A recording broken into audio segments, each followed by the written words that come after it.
Welcome दोस्तों, आप सभी का हेलो शिक्षा में स्वागत है। बात करेंगे आज बिहार डीएलएड एंट्रेंस में विज्ञान में किस तरह के प्रश्न पूछे जाते हैं। विज्ञान के जो 20 प्रश्न पूछे गए हैं पिछले साल में, और इस बार भी जो है विज्ञान से 20 प्रश्न यानी कि 20 मार्क्स के लिए पूछे जाएंगे। तो आज का पहला प्रश्न है, डीएनए डीएनए का मॉडल प्रस्तुत करने में 1962 में नोबेल पुरस्कार मिला। किसे नोबेल पुरस्कार मिला था? वाटसन एवं क्रिक को, डच एवं जी खुराना को, रॉबर्ट हुक को और बिलग्रम एवं किंग को। तो इसका आंसर जो होगा वो होगा पहला वाला। नोबेल पुरस्कार जो मिला था वो वाटसन एवं क्रिक को मिला था। ऑप्शन ए जो है यहाँ पे बिल्कुल राइट है। चलते हैं अगले प्रश्न की तरफ। अगला प्रश्न है, कीट भक्षी पौधा कौन सा है? अमरबेल है, ड्रोम्स है, नागफनी है, गुलाब है। तो कीट भक्षी पौधा जो है अमरबेल है। ऑप्शन ए यहाँ पे बिल्कुल राइट होता है। अगला प्रश्न है, निकोटीन पाया जाता है निकोटीन पाया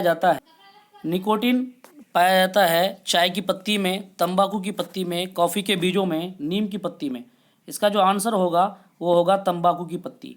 निकोटीन जो है वो तंबाकू की पत्तियों में पाया जाता है। ऑप्शन बी यहाँ पे बिल्कुल राइट होता है। अगला प्रश्न है, पौधे के किस भाग से कॉफ़ी प्राप्त होती है? ऑप्शन ए फूलों से, ऑप्शन बी बीजों से, ऑप्शन सी पत्तियों से, ऑप्शन डी फलों से। पौधे के किस भाग से कॉफ़ी प्राप्त होता है? तो कॉफ़ी जो प्राप्त होता है वो बीजों से प्राप्त होता है। पौधे के बीज से जो है हमें कॉफ़ी प्राप्त होता है, जो हम लोग चाय में डालते हैं। अगला प्रश्न है, जीवों की उत्पत्ति जीव से होती है, इस कथन का सत्यापन किया। जीवों की उत्पत्ति जीव से होती है। पहला ऑप्शन है लुई पास्चर, दूसरा है वान हेलमांटन, तीसरा है रॉबर्ट हुक और चौथा है ओपेरिन ने। तो इसका जो आंसर होगा वो होगा ऑप्शन डी ओपेरिन। जीव की उत्पत्ति जीव से होती है, इस कथन का सत्यापन किया था ओपेरिन ने। ऑप्शन डी यहाँ पे बिल्कुल राइट होता है। चलते हैं अगले प्रश्न की तरफ। अगला प्रश्न है, प्रथम जीव की उत्पत्ति हुई पृथ्वी पर, हवा में, जल में, किसी अन्य ग्रह पर। तो इसका जो आंसर होगा वो होगा जल में। प्रथम जीव की जो उत्पत्ति हुई थी वो जल में हुई थी। ऑप्शन सी यहाँ पे बिल्कुल राइट है। चलते हैं अगले प्रश्न की तरफ। अगला प्रश्न है, निम्न में से कौन सा पदार्थ सबसे कठोर है? ग्रेफाइट, सीसा, सोना, हीरा। तो इसका जो आंसर होगा वो होगा हीरा। हीरा जो है सबसे कठोर पदार्थ है। ऑप्शन डी यहाँ पे राइट होता है। चलते हैं नेक्स्ट प्रश्न की तरफ। अगला प्रश्न है, दुमटी लोम मिट्टी में कौन सा कण मिलता है? ऑप्शन ए है बालूकण, ऑप्शन बी है चिकनाकण, ऑप्शन सी है पाशुकण, पशुकण नहीं पढ़ना है इसको, पाशुकण, और ऑप्शन डी है सभी प्रकार के कण। तो दुमटी यानी लोम मिट्टी में जो है ये सारे कण मौजूद होते हैं, बालू के कण भी, चिकनाकण भी, पाशुकण भी। इसलिए ऑप्शन डी जो है यहाँ पे बिल्कुल राइट होता है। अगला प्रश्न है, पौधों को सबसे अधिक पानी किस मिट्टी में मिलता है? पौधे जो हम लोग लगाते हैं उसको सबसे अधिक पानी किस मिट्टी में मिलता है?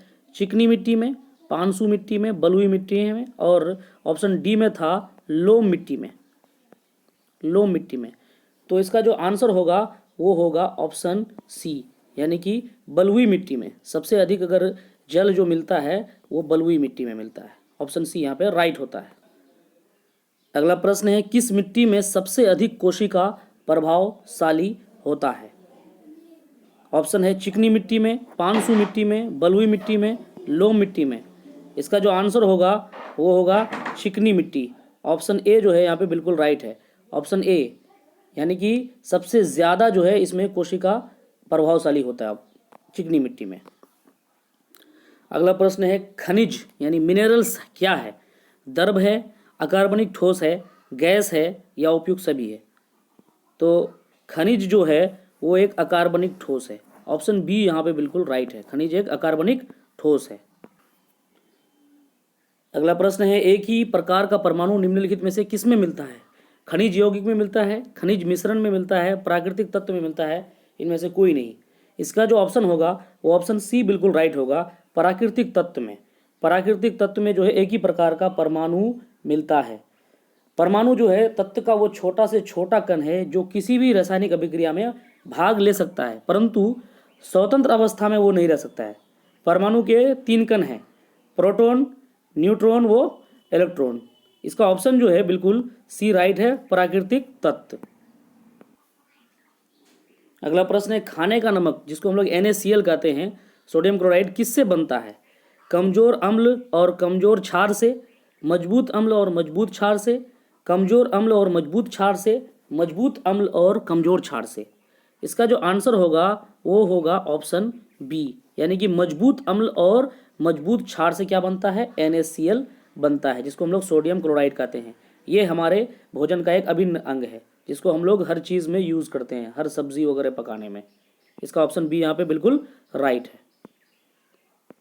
नेक्स्ट प्रश्न है पौधे जो नमयुक्त मिट्टी में उगते हैं क्या कहते हैं? जीरोफाइट कहते हैं, हाइड्रोफाइट कहते हैं, हेलोफाइट कहते हैं या सक्यूलेंट कहते हैं? पौधे जो नमयुक्त मिट्टी में, जिस मिट्टी में नमी जो है बहुत ज़्यादा होगा, उसमें कौन से पौधे उगेंगे? तो इसका जो आंसर होगा वो होगा हेलोफाइट। क्या आंसर होगा? Option C, halophyte. और जो पौधे लवण वाली मिट्टी में उगते हैं उसे लवण मृदोद्भिद कहते हैं, और जो मरुस्थल में उगते हैं उसे जीरोफाइट्स कहते हैं। क्या कहते हैं? जीरोफाइट या जीरोफाइट्स। और जो जल में उगते हैं उसे जलोद्भिद कहते हैं। यहाँ पे ऑप्शन सी बिल्कुल राइट होता है। चलते हैं अगले प्रश्न की तरफ। अगला प्रश्न है संवहनी पौधों में पानी किससे ऊपर जाता है? फ्लोएम टिश्यू से, यानी उत्तक टिश्यू मतलब उत्तक होता है, पेरेनकाइमा टिश्यू से, मेरिस्टेम से, जाइलम टिश्यू से। इसका जो आंसर होगा वो होगा ऑप्शन डी, जाइलम टिश्यू से, यानी जाइलम उत्तक से। जाइलम उत्तक जो है एक पतले पाइप की तरह है जो जड़ से पौधों के विभिन्न भागों में जल को पहुंचाने का काम करता है। ऑप्शन डी यहाँ पे जो है बिल्कुल राइट होता है। नेक्स्ट प्रश्न है पौधों का कौन सा भाग फूल बनने का उद्दीपन ग्रहण करता है? ऑप्शन ए तना, ऑप्शन बी शाखा, ऑप्शन सी पर्ण लीव्स जिसको पत्ता कहते हैं, ऑप्शन डी रूट। इसका जो आंसर होगा वो होगा पर्ण, यानी कि लीव्स, पत्ते। पौधों का पर्ण जो है, पर्ण भाग जो है फूल बनने के उद्दीपन का कार्य करता है। तना क्या करता है? पौधे का वो भाग है जो प्रकाश की ओर वृद्धि करता है। और जड़ पौधे का अवरोही भाग है जो मूलांकर से विकसित होता है। पौधों में शाखा का कार्य फ्लोएम की मदद करना होता है। यहाँ पे जो है ऑप्शन सी जो है बिल्कुल राइट है। अगला प्रश्न है भ्रूण किस में मिलता है? फूल में, पर्ण में, बीज में, कली में? भ्रूण जो है वो बीज में मिलता है, सीड्स, बीज में मिलता है भ्रूण। बीज के आधार पर पौधे को दो भाग में बांटा गया है, एक बीजपत्री पौधे, द्विबीजपत्री पौधे। इसका ऑप्शन सी यहाँ पे राइट होता है। अगला प्रश्न है प्रकाश संश्लेषण होता है न्यूक्लियस में होता है, माइटोकॉन्ड्रिया में होता है, क्लोरोप्लास्ट में होता है, पेरोक्सिसोम में होता है?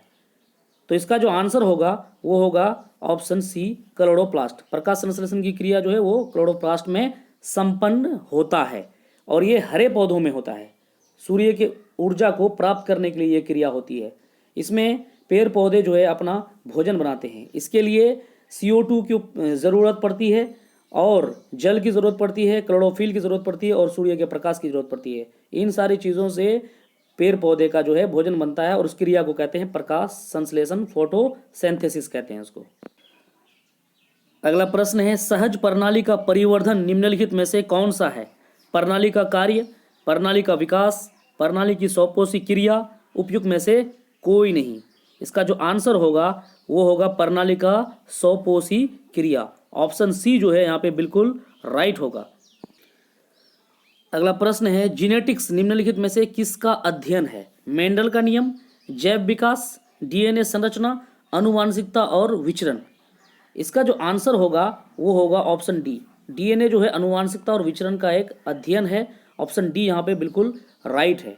आज जो है इस विज्ञान के जो है 20 प्रश्न किए हैं। इसी तरह से रोज़ जो है आपको एक एक सीरीज़ विज्ञान और सामाजिक विज्ञान का, मैथ्स का मिलता रहेगा। इसके लिए आप चैनल को लाइक कर दें, सब्सक्राइब कर दें और बेल आइकन के बटन को प्रेस कर दें, और दोस्तों के साथ शेयर जरूर करें।